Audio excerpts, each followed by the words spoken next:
شروع اللہ کے نام سے جو بڑا مہربان اور نہایت رحم کرنے والا ہے۔ السلام علیکم ورحمۃ اللہ وبرکاتہ۔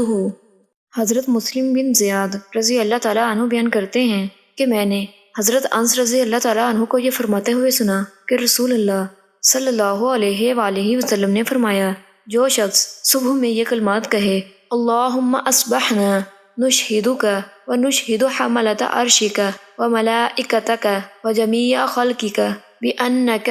اللہ لا الہ الا انت اللہ وحدک لا شریک لک وان محمدا عبدک ورسولک۔